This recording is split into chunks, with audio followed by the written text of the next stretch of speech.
The police showed up while I was unloading boxes into my new lake cabin because the HOA president had called 911 claiming I was trespassing. She stood on the driveway screaming that I was a thief, that I didn't belong here. But what she didn't know was that she'd been paying rent to me for 6 months. Act 2. The conflict begins. My name's Jacob Mitchell. I'm 32, and after years of grinding in the retail business, I sold my chain of sporting goods stores and finally bought myself something I'd always dreamed of, a cabin on Whispering Pines Lake. This was supposed to be my peace, my reset button, a quiet place where I could fish in the mornings, sit on the porch at night, and maybe, just maybe, find myself again after years of non-stop work. But the first day I moved in, I got a crash course in neighborhood politics. I was carrying in a box of cookware when I heard screeching tires. A woman mid-50s, blonde bob, pearls, expensive sunglasses stormed up my driveway like she owned the place. Clipboard in one hand, phone in the other. "What do you think you're doing?" she barked. I blinked, confused, moving in. She shook her head violently. "No, you're trespassing. This cabin isn't yours. Get out right now." Before I could respond, she dialed 911. "Loud enough for me to hear," she said. "Yes, we've got a squatter here pretending to be the homeowner. Send an officer immediately." I laughed at first, thinking this had to be a misunderstanding. But she wasn't laughing. Minutes later, a patrol car pulled up. Officer Harris stepped out, calm but alert. "Sir, can I see some ID? Proof of ownership." I handed over my driver's license and the fat folder of documents from the title company. He flipped through them, nodded, then looked at the woman. "Ma'am, everything checks out. This man owns the cabin." Her face went red, then purple. "This isn't over," she hissed. "I'm the HOA president. I will deal with this." That was my introduction to Crystal Stewart, the reigning queen of Whispering Pines HOA, and I had no idea how far she was willing to go. Act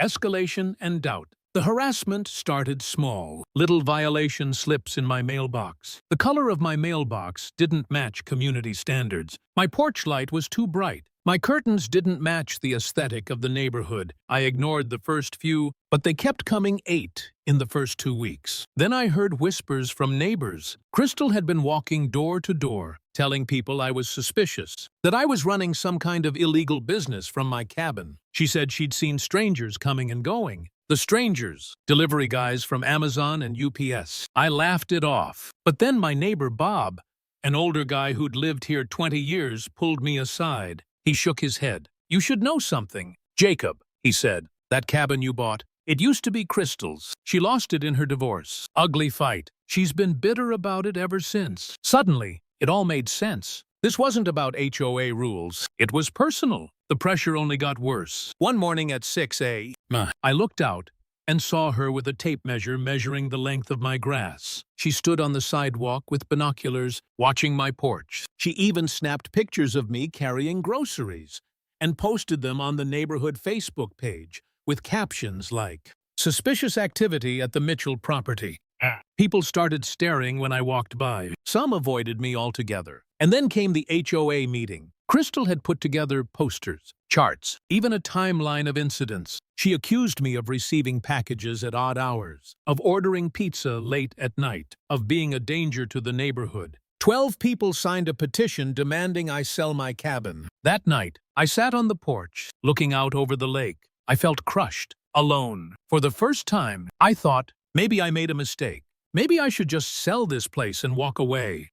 I almost convinced myself she'd won. But then, fate handed me something unbelievable.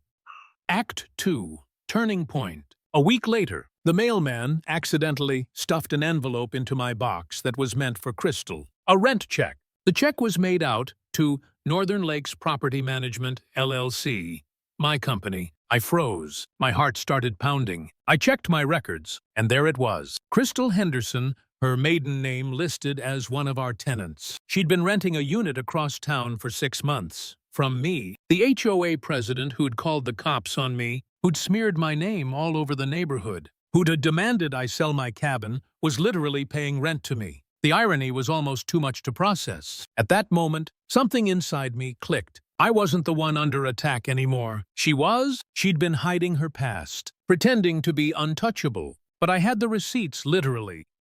Act T3, Climax and Justice. I set up a meeting. Not an HOA meeting, no. This was business. I called in my lawyer, Lisa Parker. I also asked Officer Harris, the same cop from day one, to be present. And of course, I invited Crystal. She arrived looking smug, like she was about to deliver my eviction notice herself. Clipboard in hand, pearl earrings swinging. "What's this about?" she demanded. I leaned back in my chair. "Crystal, this isn't an HOA matter. This is a landlord-tenant meeting, because for the last 6 months, you've been paying rent to me." Her jaw dropped. She stammered, "What are you talking about?" Lisa slid the paperwork across the table. Lease agreement, bank records, her signature, her checks, all tied to Northern Lakes LLC. Officer Harris leaned against the wall, arms crossed. "Looks pretty clear to me, ma'am." For a moment, Crystal just sat there in silence. Then she exploded. "This is a setup. You forged those documents. This is harassment." I didn't even raise my voice. I just slid one more paper across the table, a 30-day notice of eviction for harassment of a landlord.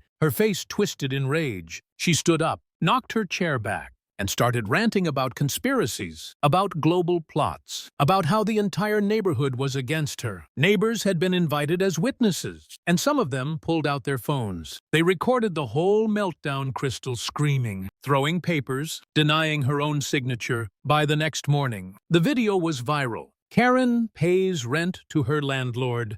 Nemesis. It spread like wildfire. She was a laughingstock, not just in the neighborhood, but online. Within a week, the HOA voted her out. Bob Fletcher, the guy who warned me, was elected as the new president. Peace started to return to Whispering Pines. And Crystal, she was forced to move out after the eviction was finalized. She had to pay me $12,000 in damages and was legally barred from approaching my cabin again. Closing lesson. That night, I sat on my porch, watching the lake shimmer under the moonlight. For the first time since moving in, I felt calm, safe, and I realized something important. And sometimes, the best way to deal with a bully is to let them destroy themselves.